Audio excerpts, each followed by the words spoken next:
Hi, welcome to the Sifu Mimi Chan Show. Thanks for joining the conversation.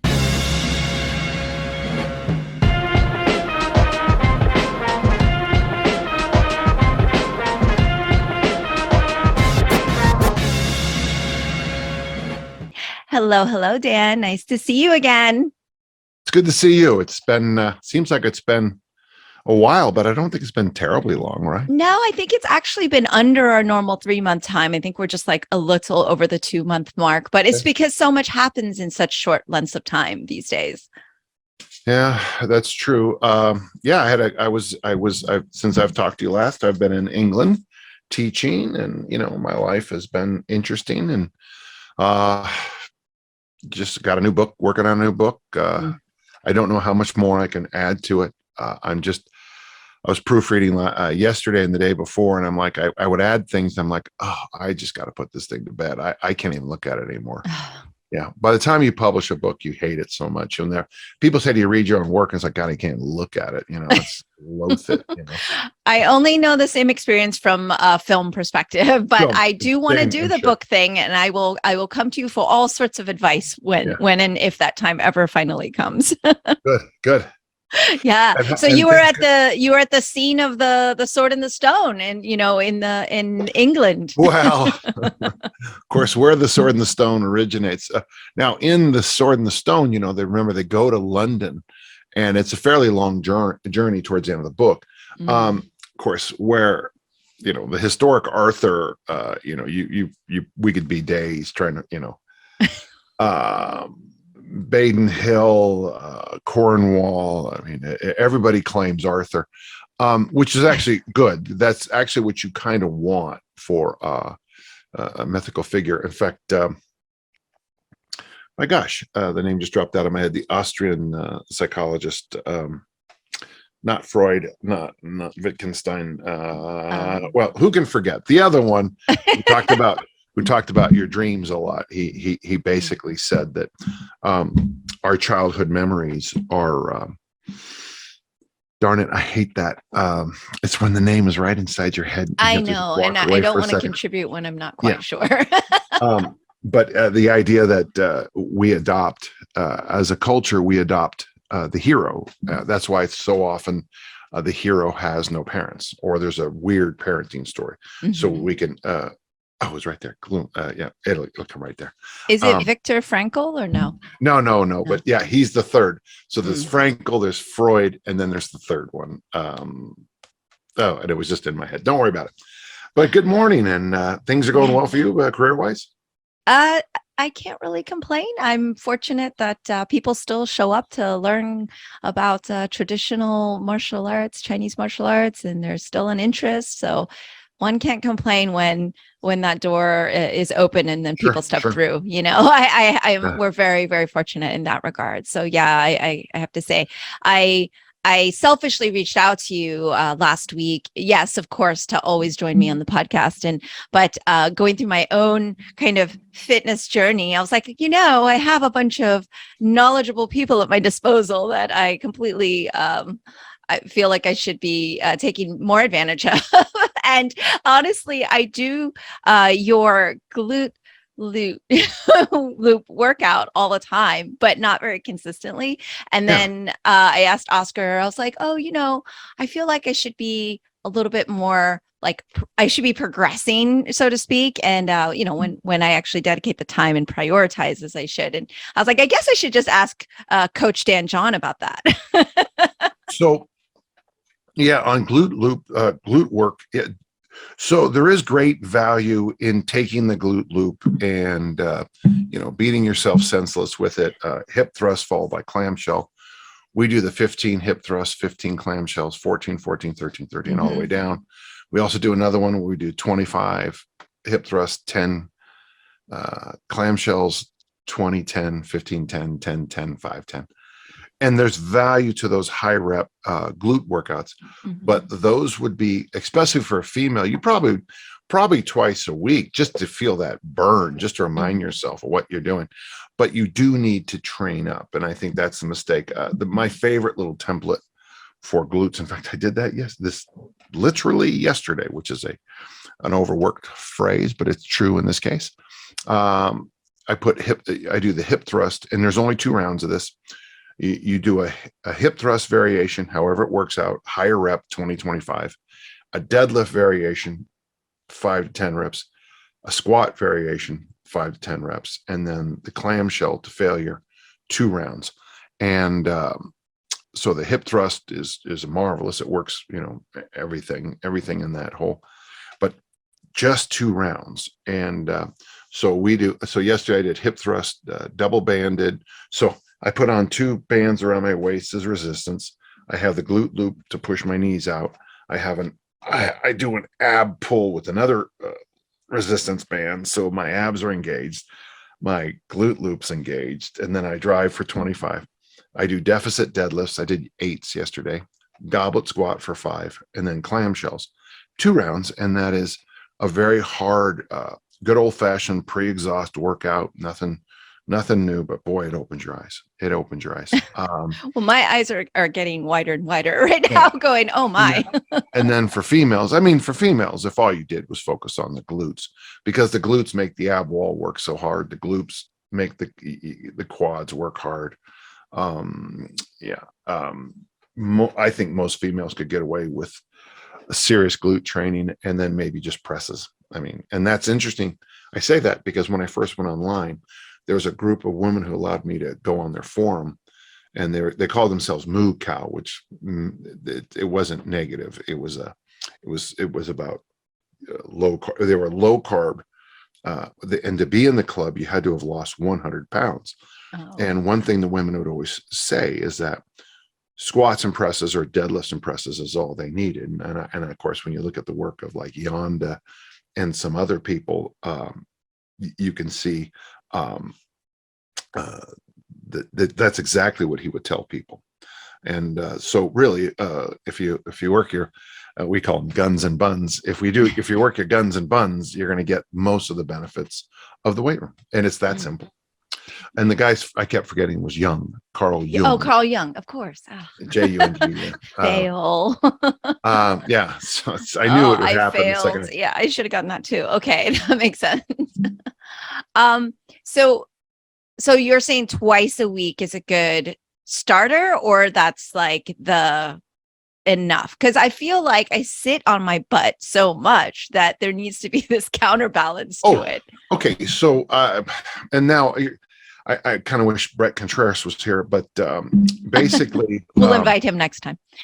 Yeah. Basically you'd be looking at kind of 2 burn workouts a week and maybe 2 strength workouts a week. And, if you're going to do the burn, go for a walk after that, hop up and, get that 3-hour walk in, or, the 1 hour, walk around the block or whatever the hell you're going to do. Yeah.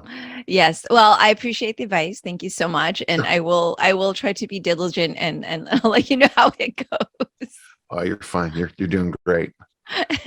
It's funny because people presume, and then of course there's leaders like you who do and say and actually it seem to really enjoy it, but I think people presume, like, when you're a martial arts teacher or a fitness professional or that you just love exercise and you want to do it all the time, all day. And I think for me, it's a personal misconception that it takes like effort. I'm like, all right, just go foam roll and get going, and then, I always talk to Brett Jones and he's like, just get started and see how it goes. And then you end up doing more, right? Once you kind of get going. But yeah, well, I think it's presumptuous that people always think that all I want to do is work out all the time.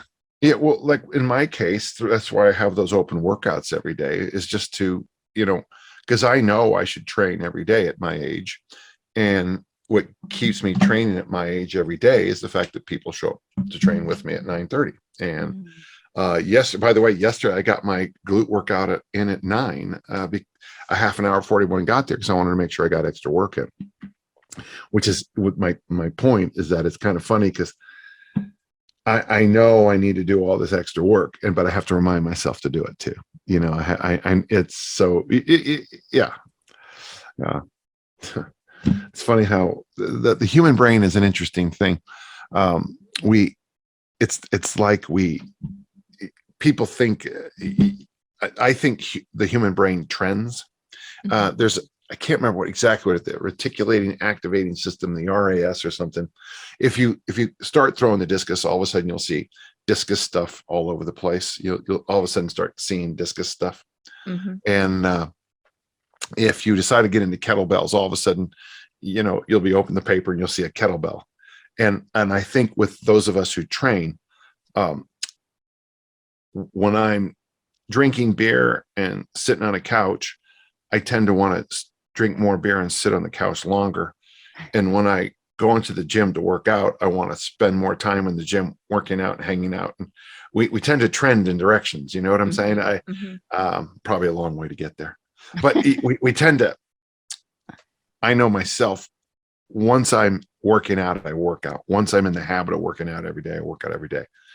And then if I do take a short break, it's like, I mean, we're talking 2 weeks. It's like I forgot everything, yeah.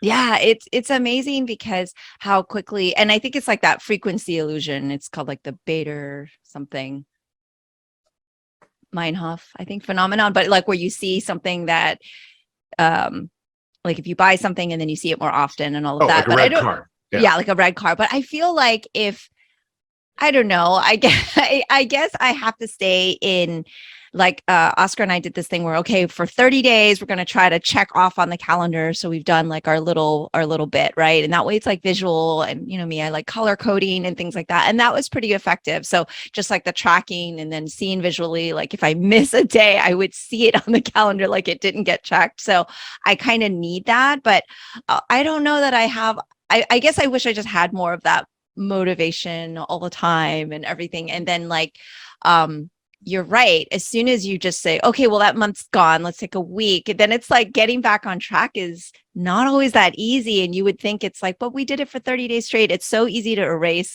not erase that work, but it's so easy to kind of lose progress, and it's so much harder to gain that progress. Well, I always tell that's why teachers, people get frustrated. I always tell school teachers to sit down, take an hour aside in April and write down all the stupid things you did. Because when the school ends, and it does it, we always describe a school year like an airplane landing. You start up here and you go, by the time you get to June, no one cares. But if you write things down in April and you look at it in the middle of July, you'll be like, oh yeah, I was going to do that. Why did I think I could? Assigning term papers at the end of a term, a session, a semester, a quarter, whatever. All these things. I think I became a much better teacher by simply jotting a few notes and not making the same mistakes year in, year out, which is why I'm such a big, I'm pointing to my journal right there, my diary. You are the journal master. and I think one of the things it does is it stops you from making those same errors over and over and over. I in almost every journal I have, I always start off my journal with it's called a little list I call things I know. And one of them is, if you want for me to have good body composition, I can't drink a lot of booze. For me, if I want good body composition, I should only lift 3 days a week. That doesn't mean I don't exercise. I only lift 3 days a week. I know if I eat vegetables at every meal. These are things I know. And I start off every journal by writing these things down. They're always a little different. But if I can come back to that when I finish that one, I don't know how many more. I'm probably 3/4 the way through that particular journal. And it's cool because I got it. Did you see the movie Cyrano when it came out with Peter Dinklage? But not the new one. No. Oh, I thought it was brilliant. So, but yeah. Because I went to it, they gave you journals with Cyrano in it. So it was only nice. So it's only about 4 months old, but I'll be done with it soon. I tend to go through journals faster than I used to. But in a couple of months, I'll have a new, leather bound journal. I'll open it up and I'll write down things I know. And I try not to look at the one before yet. And when I finish the things I know, then I open up the other one and I look at it. And almost always it's the same 8 or 9 things. But there's always that one like, oh yeah, don't be stupid. Don't forget that, don't forget. Why did you forget? Yeah. So take time off, whatever. Yeah.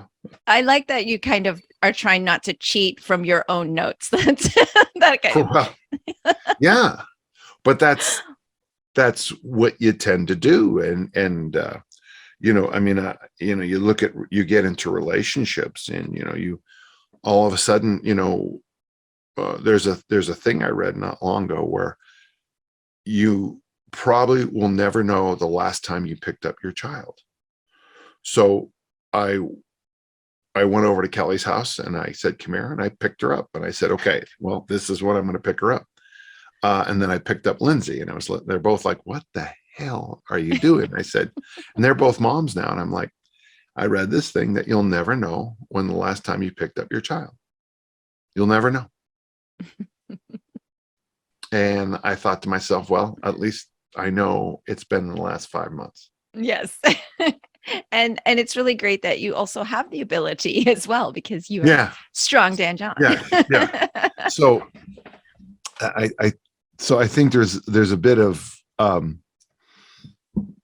there's a wisdom to keeping good notes, not cheating on your notes, and constant. I think this is a rhythm. So getting back to your glute question, I mean, once you start, like, we're going to have gentle listeners say, well, what's a glute loop? Well, everyone has them now. Well, how do I get one? Well, buy one. Well, then what I do? Use it. Well, how do I use it? Well, everyone just puts up those defenses, and it's like, just here, this very inexpensive thing can do all this work for you.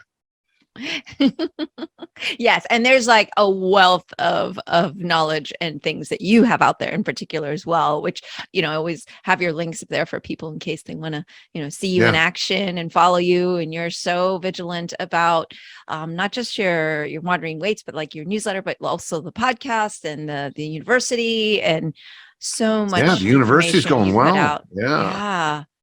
I'm very pleased about that. Yeah. Oh. Fantastic. Yeah. So much information that you share and put out with us. But as most of our listeners know, you and I always delve into the ever so lovely Sword in the Stone, and slowly but surely are we getting through it. And just like you don't like to look at your notes and cheat, I do the same. I try to kind of read back through, look at my notes, then I allow myself to look at your notes because I feel like then I'm cheating somehow on this unofficial test.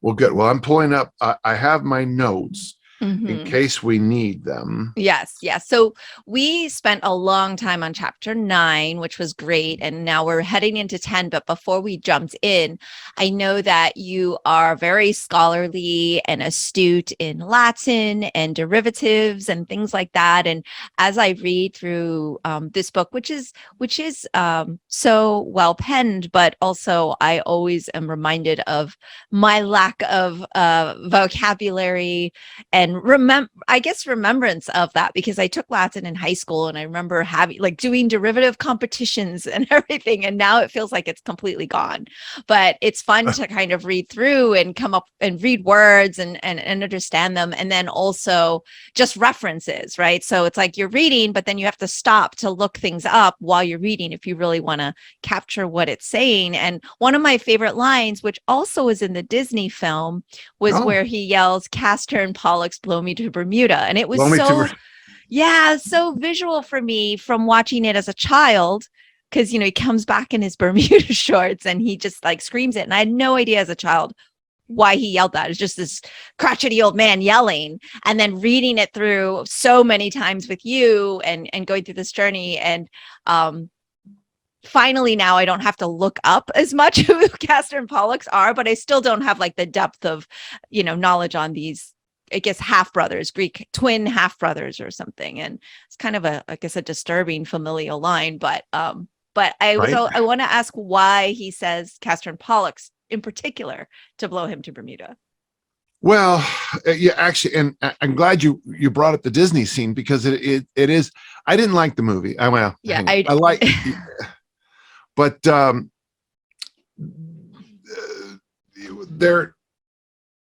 there's a couple layers about Castor and Pollux. Yes, they're twins. One was a boxer and the other one was the patron of horses or something like that. But what's interesting is that Christianity utilizes Castor and Pollux and it's in Acts, in the Acts of the Apostles, where and they show up, and there's, there's like the Acts specifically mentions the twin figures of Castor and Pollux. I think they get, so you got boxing, and and some say that Paul was a boxer, and you got the horse thing and all that. I don't really know why I'm going down this road, but it is a funny scene, and they take good care of them, and in the movie and in the book, Merlin uses it as a teaching moment to tell Wart not to swear. Right, in both, yeah, don't swear, which is great. Yeah. But so I love the fact that I'm learning as I learn, right? Like you're reading and enjoying, but then you have that benefit, which is why reading is fundamental, and we tell kids to read and all of that, and like there's so many layers. And one of the words that jumped out at me while I was finishing up this chapter was anachronism, and I really liked that one because I feel like there's so much of that. And I was curious, like, and of course it means like it's something that doesn't belong in the appropriate period, right? Like that is practically everything about Merlin is an anachronism. When we first go to his little hut, his cottage, there's stuff like there's trophies from the 1920s that he won when he was in school. There's billets, and there's signs. There's train signs from the London Underground on the walls, and they're right next to a stuffed crocodile, which is right next to this, which right next to, and I think that's the cleverness of The Sword and the Stone, is that, so to explain Merlin, T.H. White decided to put him backwards in time, so he remembers the future. And he finds out what's going to happen in his future by, knowing history or asking questions. So if you live backwards in time, your memories are going to be stuff that's coming up. So he keeps these little trinkets up on his walls. Like, I don't know. Okay. Yeah. This is this is a 25th anniversary mug. Okay. Well, I keep that. It's a fun little mug from the John Palladiscus camp, and thank you, Paul Northway, for designing that. Well, I keep that now as a reminder what happened. Well, he keeps that, and it becomes the future. So when you go to the John Powell camp, I would have the mug. What's going to happen 25 years from now? And it just so that's the whole. So the more you read the story, the more you fully understand Merlin's constant confusions. He's brilliant, but he's always, the word is muddled. He's always muddled in the stories. And then I go on too long, but I think it's the genius of T.H. White in this story, of how he took something as simple as that. He wrote a letter in 1939 before. The Sword and the Stone had been written. The American version had come out. He was doing much better financially. The next two books, The Candle in the Wind and The Ill-Made Knight, were pretty much finished. And he was getting the fourth book done. And he figures out in this letter, he goes, I actually can save Arthur. I can save him. Now, sadly, because of the war, the book, the Book of Merlin, doesn't come out until 1975, which, you young readers now don't have to wait for it like I did. But what was interesting about the book is that White feels that he can save Arthur.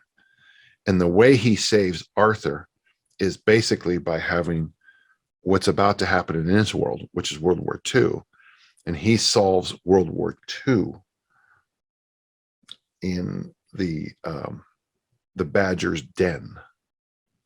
And that's where he brings in the ants and the geese stories to show the totalitarian forces of he would probably include the communist Russians, the Nazis, the Mussolini's fascists. Mm-hmm. Those are the ants, and everybody, the ants are the fascists, and and then of course the geese show us that war is a waste, and there are no boundaries.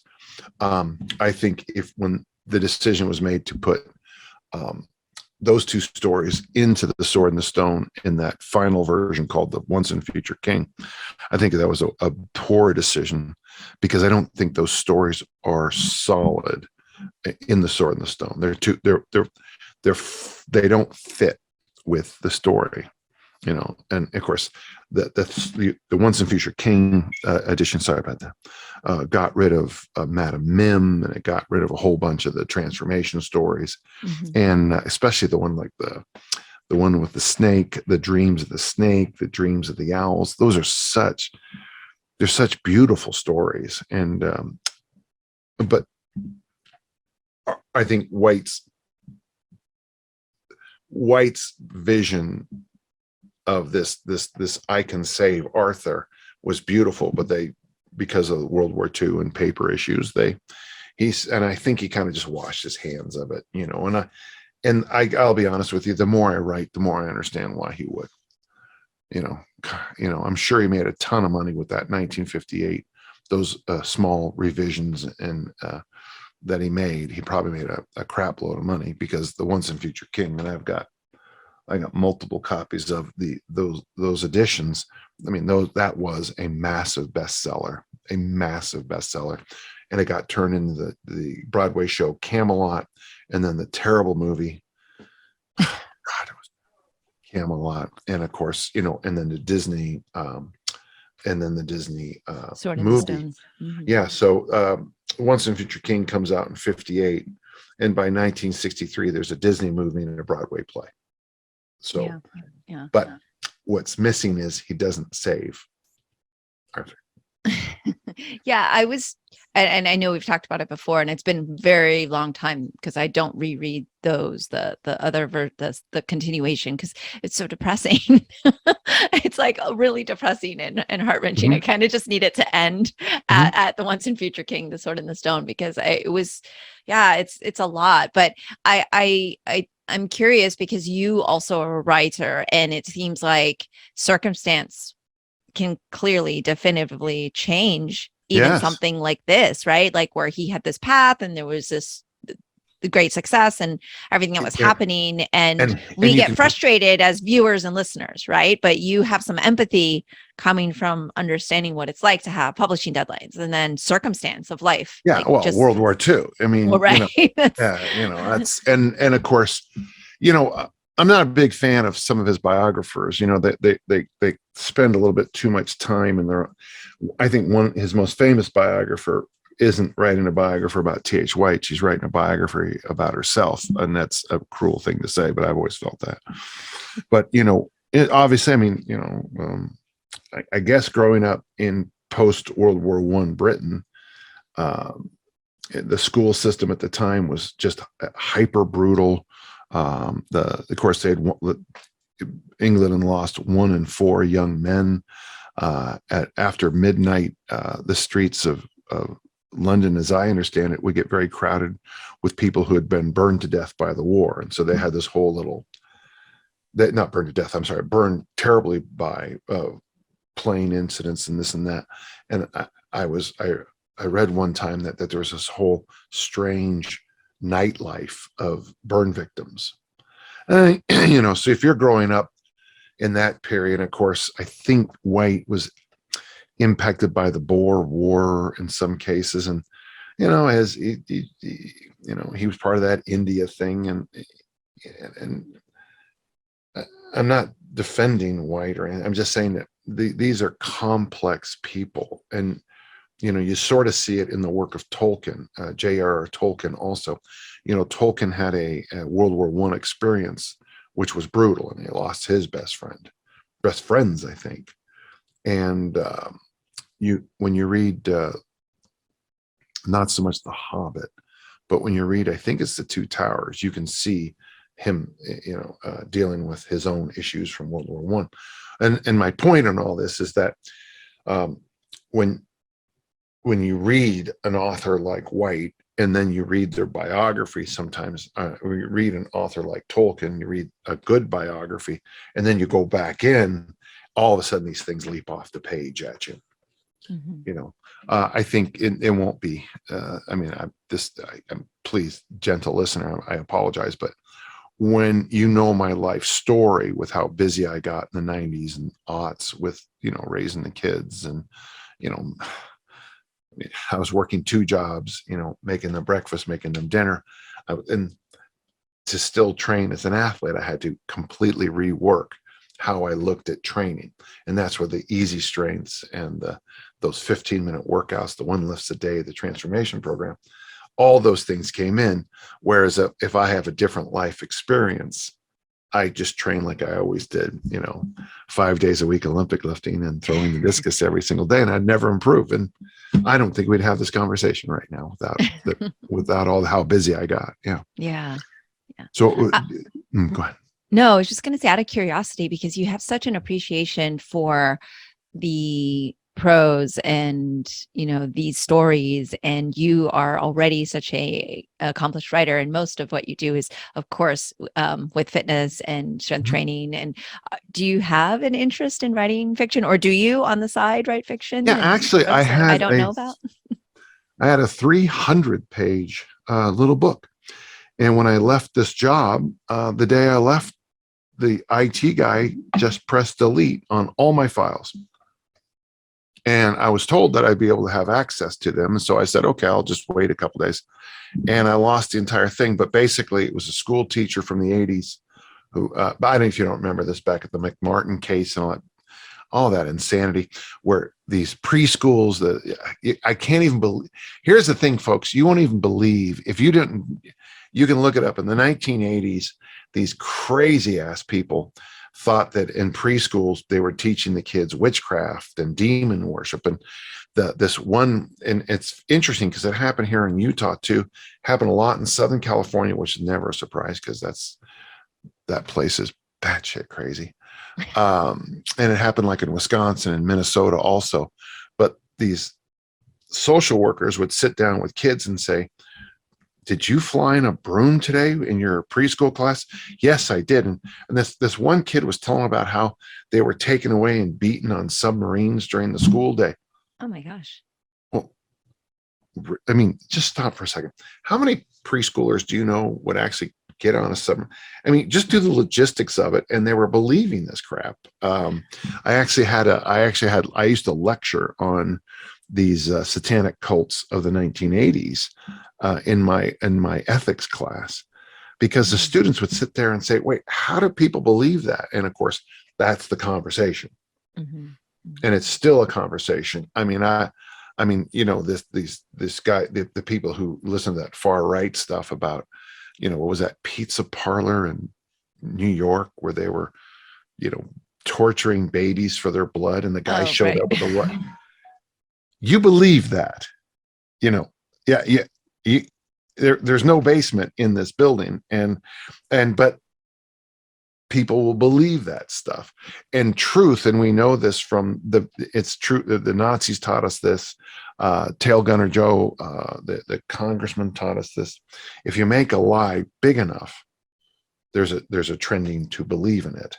Mm-hmm. So that was a strange little leap I took. Well, then it goes into conspiracy theories and how much people want conspiracy, or tend to lean towards wanting to hear more, and that fascination. Yeah, right. You can have 1,000 shows on Bigfoot. Oh, God, that's Bigfoot. That was a coyote. No, I'm an expert on Bigfoot. I've heard that before. Well, that's a dog. No, that's Bigfoot. Yeah. Those. I don't know if you've ever seen those terrible Bigfoot shows. I don't watch them. Oh my God, they're worth your time watching one, and they're all the exact same. But your fiction, your book that got erased. So I'm sorry that Sorry, my brain is in 5 different places today. That's But okay. No, it was a great tangent, actually. But it's so this fascinating. teacher, But gets caught up in that and decides to, because another friend gets thrown in prison and terrible things happen. So this teacher decides to start a new life, and on start a new life, all these things happen, and basically, when he leaves his old life, he's overweight and he's a kind of lazy, just somebody just slides through life the whole time. But through escaping that life and going through the underground, getting a new life and all that stuff, and becoming a teacher again, it sort of redeems his life, and it's kind of fun. And then he's found out by a group of people who see everything, and those are called waiters. And the book was going to be called Waiters and Watchers. And it's like, so all the waiters in the book look the exact same because they're all part of a network of people, and they're not mean. They wait. They're waiting for something, but they don't know what they're waiting for. oh my gosh, you're not going to try to recreate it? Nah, I mean, maybe I could. And Or I'm sorry maybe a about that. different one, a different project. Yeah, Perhaps. but it was hard when you lose that much work. Oh, I'm mortified Yeah. for you. Yeah. It's giving me like flashbacks of college and, oh, my project, it's gone. The outage took it away. And, there wasn't the cloud back then to save it. And yeah. Oh, very painful. That's very painful. I'm so sorry. Yeah. Oh, it's fine. Yeah. So I have, and then, I've written quite a bit of poetry. Yes. I've won awards in poetry, and I for a while, I trained myself in something called sudden fiction, which is when you try to have a whole story in about a page. So the definition of a short story is something has to happen. So the idea in sudden fiction is that you try to have a whole thing going on, and then just one little line that makes everything happen. And something has to happen. Mm. And I mean, I can send them to you if you'd like. Yeah, I'd love that. Absolutely. I think it'd be really, really fun to read, because of course I've read and seen a lot of your workout books, and not my genre, but amazing, obviously. And my husband now has read them multiple times. That's his genre. But yes, I would love to read your fiction. That would be. You just got it sent to you. So Yay! There you go. Awesome. Yeah. Okay, so Wart and Kay are headed to the woods, and they are going to meet Robin Wood. Like this is one of the big adventures that happens in the book, and is a lot of fun. When you look at the entire book, you'll notice that this is one of the few adventures that's multi-chaptered. Yes. This is also an adventure that Kay is part of. Yes.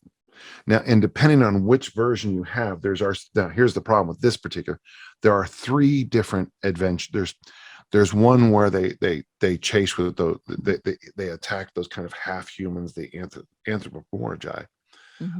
There's another version where the one that she's basically just a kind of a fairy queen, and the house is all made of food.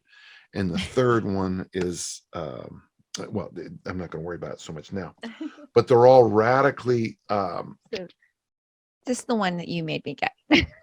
Right. And in this one is the anthropomorphi, right? These these are the half humans, and they have a foot, they have a foot on their head, and they're all these different, and they have poisonous stings, and then at the end they have to fight the Weirin, these griffins, but there's a couple things. So it is enchanted. It's an enchanted story, but Kay's part of it. So it's not a transfiguration.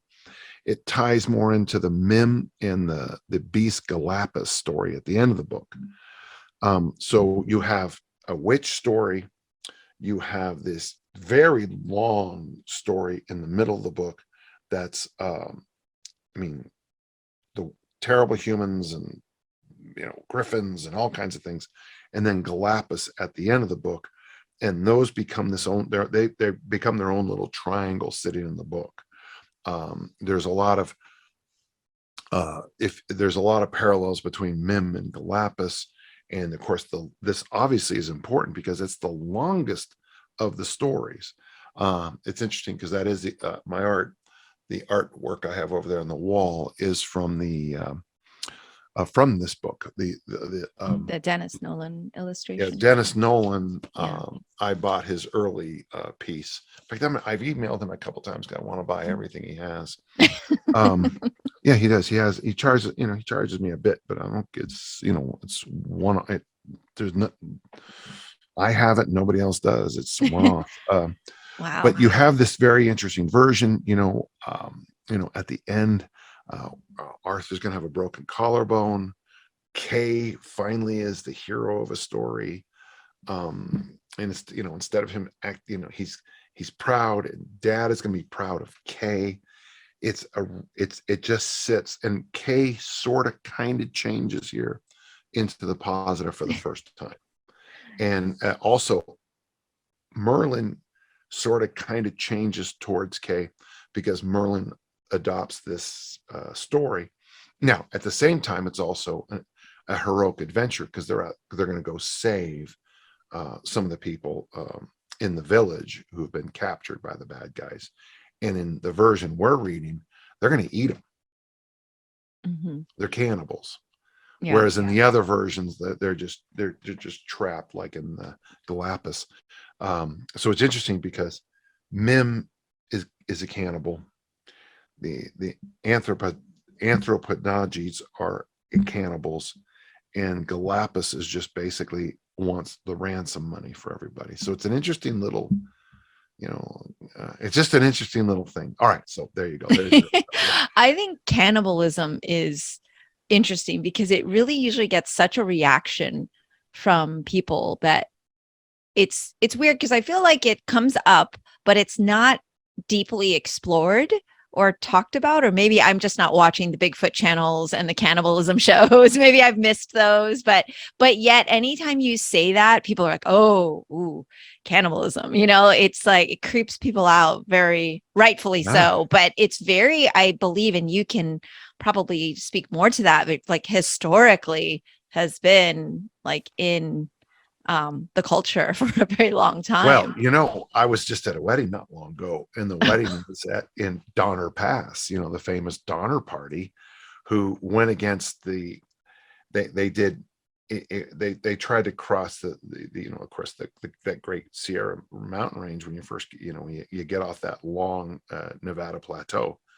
They were told not to go that time of year. They were told to go a different route. They wouldn't listen to anybody.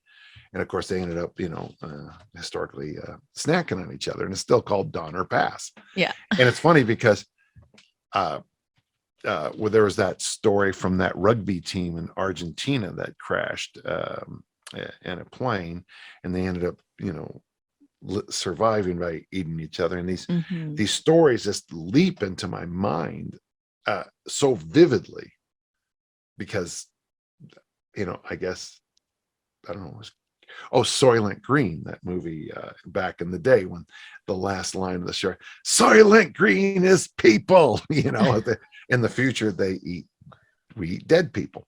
The cannibal thing just seems to flick a switch somewhere in our brain. Does. It really does. But like a lot of the plane crash scenes and things like that, that's more like this is our last resort. But I don't know enough about it, but I feel like there's some interesting understanding of like the cultures where that was kind of I don't want to say normal, but that was part of that civilization, I guess, where I don't want to say Aztec, or like there was a lot of like sacrificial. Right? Very much. And well, you can even see it in the movie, the Daniel Day-Lewis movie, Last of the Mohicans. The Last of the Mohicans, yeah. Where the guy eats the heart. And it's like, okay, that's a scene that makes you kind of go, oh yeah, it's very now, how creepy. Accurate any of this stuff is, I have no idea. I don't know, but I'm fascinated to know. So in any case, cannibalism. But in the version we're reading, right. And so the fun thing about this is an adventure. And I know in one of your blog posts, you talk a lot about that kind of that bonding when one goes on adventure with another person. And throughout the book, we see a lot of that, right? We see a lot of the characters that pair off over different things, whether it be the port or fighting, right? Last chapter, I mean, Kay and Ward are constantly bonding in different ways or falconing or anything. But this is the one. This is the one. This is the big one. Kay. Yeah, this is the big this one. Changes Kay. Yeah, and don't forget, there's the other thing too. Is don't miss that. But I mean, there's a lot of characters we meet, but clearly it's Arthur's first crush. You know, when he sees Marion. Oh yes, and that sets him up for disaster later on. But well, if he would have married someone more like, well, I'm not ripping on Guinevere or any of the other women we're going to meet in coming up later on, but it's real clear that he is Merlin is completely Merlin has prepared Arthur well. In fact, it's a stunning education. But we throughout the Sword and the Stone, we see the flaws that he's going to have too. Mm-hmm. You know, his blind love for people who are mean to him, and this is going to see it with Mordred. You're going to see it with Lancelot, and frankly, you'll see it with a little bit with Merlin coming up. Mm-hmm. What he wants to be versus who he is a great one, and you know, there's a bit of a life lesson there. You know, I'm really happy with what I became. I'm very happy. I love my career. I love, of course, even if I was a marine biologist studying dolphins, I would still probably lift weights. You know, I love what I've become in life. But you know, when you're sitting around as a little one thinking about what you want to be when you grow up, and then, I mean, I would say I'm rare because I am very much what I would be very proud as a child to know what I'm doing now, especially with you. If you could sit little Danny John down, you'd be talking about weightlifting and the Sword and the Stone. I already do that. Yeah, but you get paid a lot of money for that. Oh, okay, that's great. That's awesome. When you read the Sword and the Stone and you listen to what young Wart wants and what he wants to become, and that's just he has no, and it's just so much different than we'd hoped for. You know, he all he wants to be is a knight, but he can't become a knight, and he never does become a knight. No, he goes from squire to king in one scene, mm-hmm. and a very poorly treated squire to king in one scene. And yeah. Of course, I asked this a lot in the later chapters. Are you up to your destiny? And that is, you know, and getting back to Jung, I mean, that is a question. I think a lot of us get hit in the face by our destiny in life. You know, I've had, you know, we had a parent yell at us one time because his son dropped the winning pass in the end zone, and somehow that was our fault. And he said to us as a coaching staff, "You ruined his life." And of course, my friend Tony said later on, which I still think is great, and he goes, "Well, I should have said to the dad, well, you had an 18-year head start on it, you know, but are you up to your destiny? You know, we're going to throw you the ball while you're wide open in the end zone to win this, to get us to win the playoff game, and you drop it. I'm going to put you in the ring, and you have to improve this much to be national champion. Let's see what you do." You know, you walk into a room and you see the person that just makes you go, wow. You know, what do? Do you walk up and chat to the person, or do you just go and walk out the door? And, you know, and so with Arthur, you know, there's no one, I mean, is he up to his destiny? And, you know, the next, I'm going to include, so you got Sword and Stone. I'm going to say the next 4 books, and the next 3, which are the Once and Future King, he does not live up to his destiny. Mm-hmm. But in the 5th book, when he gets back to his friends, the badger and Cavil the dog and all the other characters, the goat, all of a sudden, okay, I'm going to do what's right.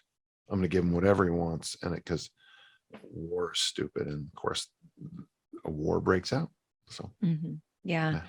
I mean, this is very much a hero's journey as well. It's a book on education, but of course, the parallels between all the hero stories, the Grail, all of all of it is Which very is why symbolic. I think if I love Joseph Campbell. I think since his death, a lot of his work has been made turned into stupid.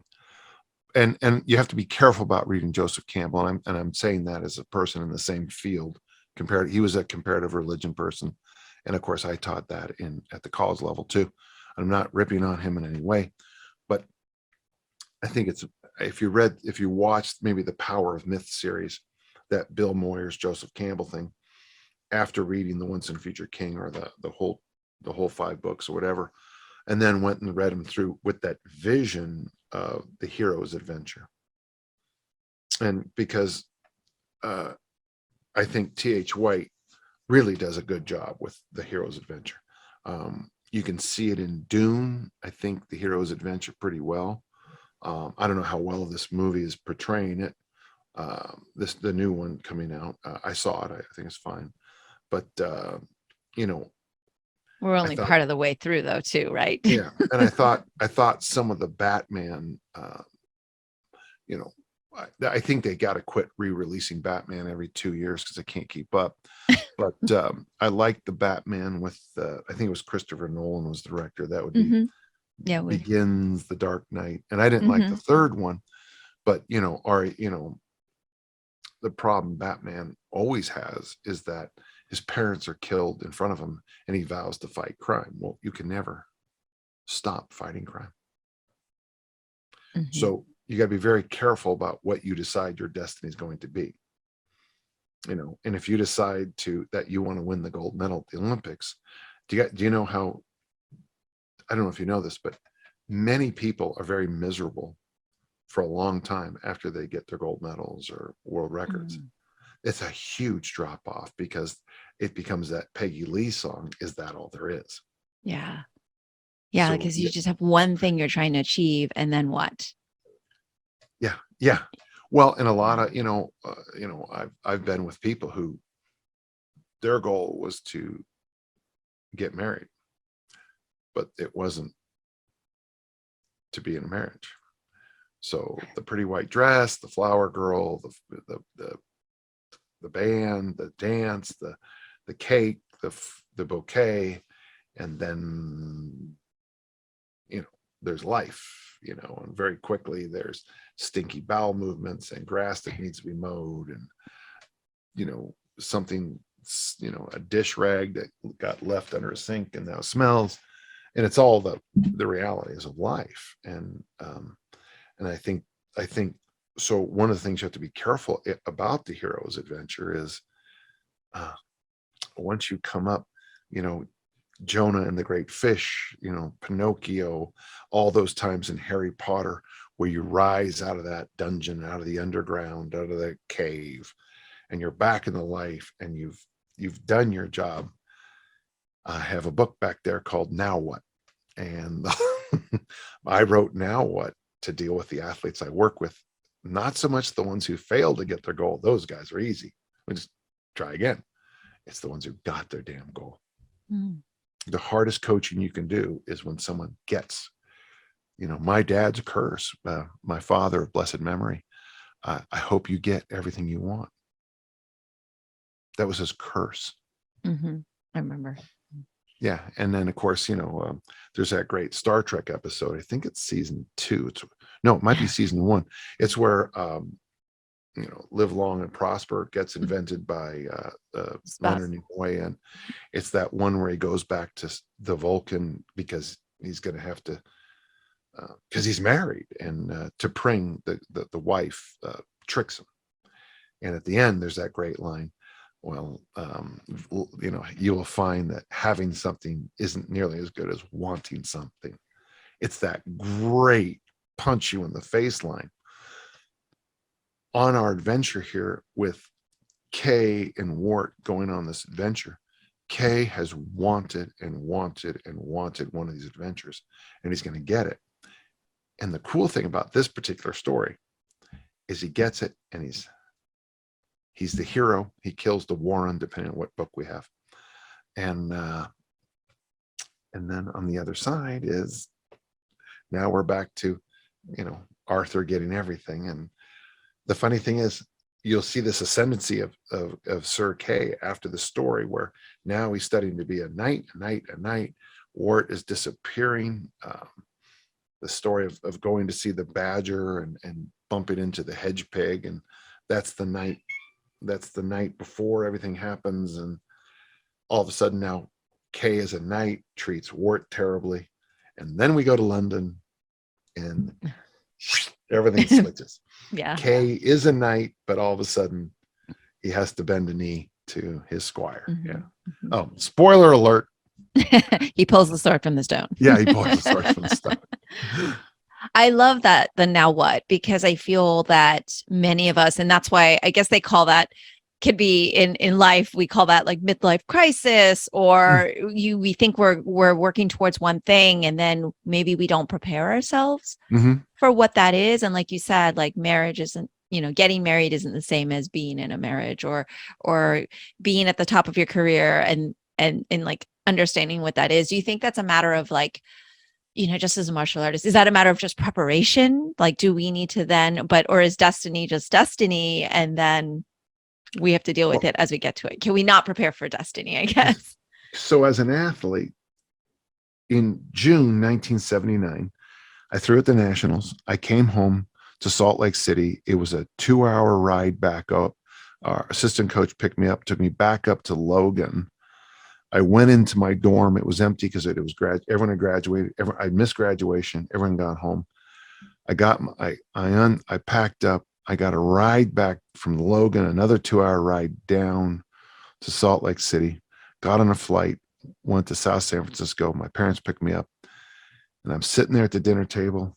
There's mom and dad. I'm 21 years old. I have a bachelor's degree. I've used all 4 years of my education. Of my eligibility as an athlete. And for the first time since I was in the, never in my whole life had I had that. Well, now what? I had, my plan was to throw the discus far. My plan was to graduate from college. I had done all that. And I got to tell you, that was one of the hardest transitions in my life. Because I had to, for the first time, it wasn't I just showed up in the fall to go do something. So I went to work in a cheese factory because that's answers any and all questions. Oh my gosh. I'm going to have to hear about that more next time. I'm going to write down cheese factory pickup on that. Yeah. Oh my gosh. But that's the now what, you get your goal. And with Kay, he was just going to probably hammer poor Arthur for the rest of his life, but it's not the way it happened. So there you go. So that's the beauty of the chapters we're about to break apart. Okay. Which we will have to break apart in our next chat. Okay. So listeners can hold on to that. But before I hang up with you, I want to say I really like your shirt. Normally you're in just the plain black, and today you've got a little bear and it says hibernate. Oh, yeah. This is from that. It's a supplement I take for sleep called and they sent me some t-shirts, and when I was getting ready today, I didn't even think about it, and I threw this on. But so yeah, Hibernate is a sleep supplement. I'm a big fan of it. And okay. So it got like a lot of magnesium or something. And a tiny bit of melatonin, tiny bit. Okay. And it makes me sleep really well. And if you go online, they have a great little 5-part article: original strength, easy strength, sleep, veggies and protein at every meal, and go for a walk. And that's how he summarizes how he got the doctor couldn't believe what great shape he was in. He said, "So are you doing a lot of cardio?" "No, I just go for walks." And they're good guys. Until next time, Dan John, great. always a pleasure talking to you. All right. And we'll talk soon. Okay. Absolutely. Okay. Bye-bye. That's all for today's episode. Thanks for listening to the Sifu Mimi Chan Show.